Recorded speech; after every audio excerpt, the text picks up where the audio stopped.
After the success of Obi Wan Kenobi, many Star Wars fans have started expressing the desire for a Vader show, and I must say I completely agree. I would love to see a Vader show, but what would this look like exactly? It certainly wouldn't be a traditional Star Wars show. Today we will imagine some potential storylines and scenes.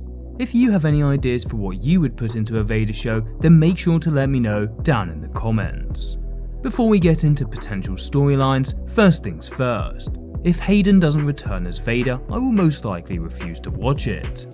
Especially after Kenobi, Hayden is now just as much Darth Vader as he is Anakin Skywalker. Other potential returning characters are obviously Darth Sidious, Guy Henry with a lot of CGI returning as Moff Tarkin, the Inquisitors, and most likely Ewan McGregor as Obi Wan Kenobi in a small cameo. I would also love to see Natalie Portman return as Padme. I believe that flashbacks and dark visions of Vader's late wife would make for some powerful imagery. There is one other actor that I'd really like to see return in a large role. However, I'm going to hold off on revealing who that is until later on in the video.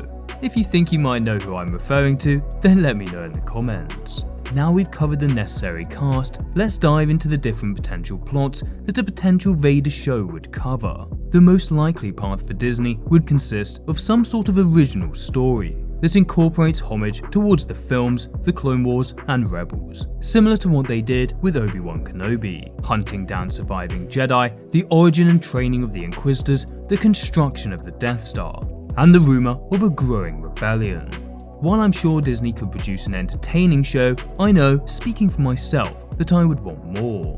After all, this is Darth Vader we are talking about. Since 1977, Darth Vader has gone undefeated as the greatest on-screen villain of all time. Heath Ledger's Joker 30 years later came close in The Dark Knight, but I think we can all agree that the Dark Lord Vader is still reigning champion. As powerful, mysterious and terrifying as Vader's first appearance was in A New Hope, his full potential has never really been truly displayed. It wasn't until Rogue One that fans actually got a glimpse of what he was truly capable of. Dark and terrifying, the Obi Wan Kenobi show built a little more on this, but I think we can all agree that we still haven't seen anything yet.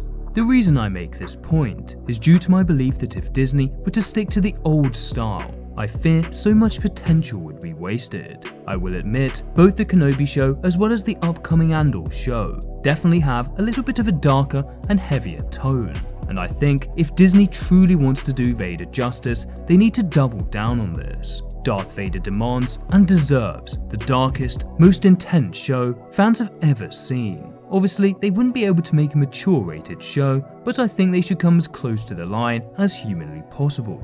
If I had my wish, a Vader show would be a dark, intense, emotional drama with some horror elements sprinkled in. Picture this: after the Star Wars logo fades from the screen, viewers are met with a black horizon. Then your ears detect a faint sound, one that every viewer is all too familiar with. The sound of Vader's breathing. Slow, soft, faint, and slowly becoming louder. After a solid 10 seconds, a Star Destroyer enters the frame, before cutting to Vader standing in his usual position in front of a giant window. Anakin's voice echoes in his head. An Imperial captain then approaches him, telling the Dark Lord they are now approaching the planet. Vader is motionless, and after a few moments, the captain nods before backing away. Vader continues to glare out into the darkness. Another voice fills his head as the planet begins to appear in the distance.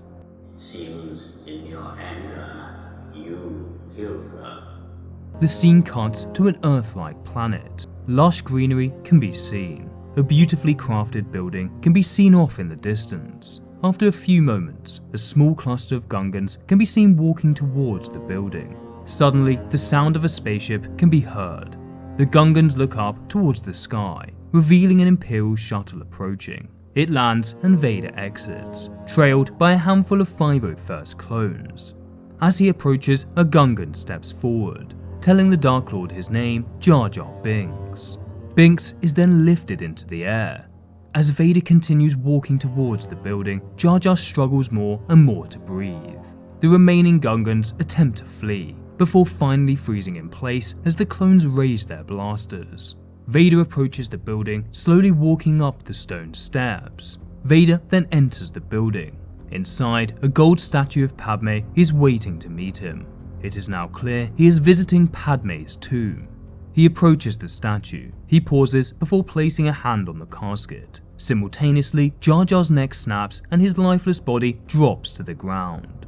A few moments later, Vader walks past the clones and enters his ship. The Gungans look at one another. One swallows fearfully, and the 501st clones open fire. Now, I'm still not 100% sure about Jar Jar's death, but I reckon it would be a fitting end to the character. Perhaps instead, Vader would spare the Gungan, hinting to the audience that there is still a bit of Anakin left in him. Let me know what you think down below. As much as I would love to break down the rest of my thoughts for the show scene by scene, I'll spare you all the blow-by-blow details. Instead, I'll attempt to just stick to the overarching plot points. I think it would be much better if the show focused on Vader's transformation into the Sith Lord feared throughout the galaxy, as well as the sliver of Anakin's surviving humanity. Potential plot points could include the order from Palpatine to decommission and eliminate the clone army, and Vader's struggle in following through upon flashback recollections of fighting alongside his soldiers during the Clone Wars. Bringing back Tamara Morrison in the role of various clone troopers, only to have Palpatine order Vader to get rid of them, would be as awesome as it would be horrifying.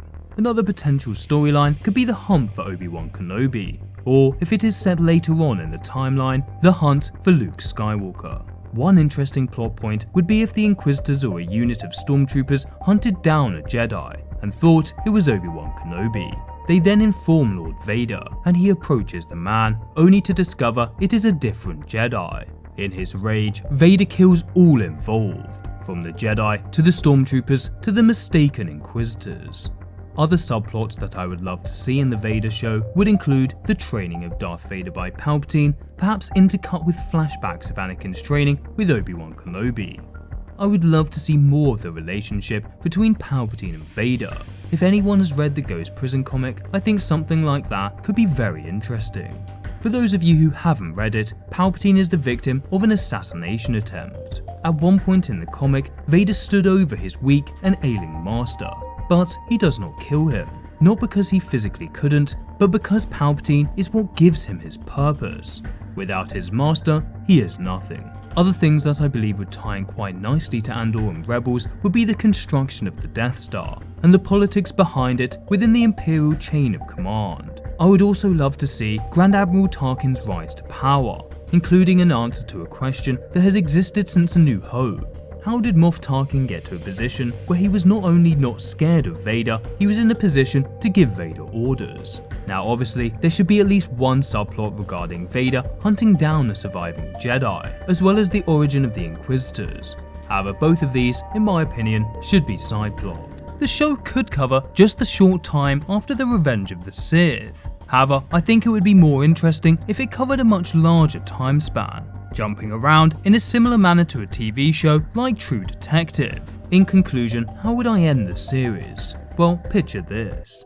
At some point in the final couple of episodes, perhaps after Vader thinks he has found Luke Skywalker, he is ordered to take over a new planet. In his rage and disappointment due to not finding the young Jedi, he orders the battalion of stormtroopers to stand down, and he flies to the surface of the planet. Upon walking off his shuttle, Vader is immediately surrounded by hundreds, if not thousands of enemy forces, including tanks and speeders. The leader of the planet steps forward, telling the Dark Lord to lay down his weapons. Vader looks around slowly. The enemy forces are silent. The only sound that can be heard is his infamous breathing. After a few moments, he places his hand on his lightsaber. All I am surrounded by is fear and dead man. Vader ignites his lightsaber, and for a solid 10 minutes we see Vader, the greatest villain of all time, slaughtering every last soldier in the most horrifying way possible. His power is fully on display. Some say this character is dead, and should remain so. However, I believe it is somewhat inevitable that this character will return at some point. Of course, I am talking about Mace Windu. Now, I wouldn't want him to return entirely. but perhaps this could take place in a Force Nexus, where Windu is some kind of tormented Force ghost, half in the Netherworld and half in the realm of the living, so kind of similar to Darth Revan from the Old Republic. Windu and Vader would then discuss the meaning of the Chosen One prophecy, with Vader rejecting the former name of Anakin Skywalker. A duel unlike anything we have ever seen would then take place. The Force Nexus and Vader's fury would fuel his dark power, eventually allowing him to defeat his former Jedi Master. Now I know this would slightly break the canon, but I think it would be really awesome if Windu was the one who told Vader that Luke was his son, before disappearing into the Netherworld for good. Anyway, that's all I have for today. Let me know what you think about these ideas for a potential Vader show. Thanks for watching guys, and as always, may the Force be with you.